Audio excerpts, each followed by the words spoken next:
എന്തൊരു സാധനങ്ങളാന്ന് നോക്കിയേ. നമ്മളവിടെ നിന്ന് മണവാട്ടിയൊക്കെ കാണിക്കുമ്പോ ഇവിടെ വന്ന് പരിപ്പ് വട ചേച്ചിക്ക് ഏത് വേണമെന്ന് വെച്ചാലും എണ്ണ പലഹാരങ്ങൾ. ചായ ഇല്ലെങ്കിൽ എനർജി ഉണ്ടാവും, പക്ഷെ ഞങ്ങൾക്ക് ചായ കിട്ടിയാൽ എനർജി ഉള്ളൂ. അതെന്നാ ടോക്കാണ് വിനേഷ്? ചായ വേണ്ട, ഇപ്പൊ വേണ്ടേ? ചായ വേണം.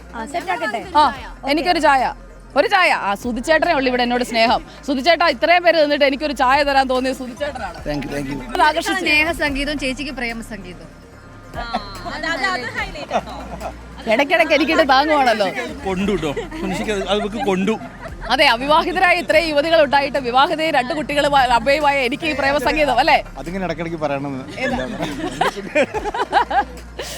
രഞ്ജിത്തിനെ അത് പറയുമ്പോഴത്തേക്ക് രഞ്ജിത്തിന്റെ കാര്യം ഞാൻ പറയുമോന്നുള്ളൊരു കുഴപ്പമില്ല. ചേട്ടാ ഇവിടുത്തെ ചായ എങ്ങനെയുണ്ട്? പേരെന്താ? കുമാർ.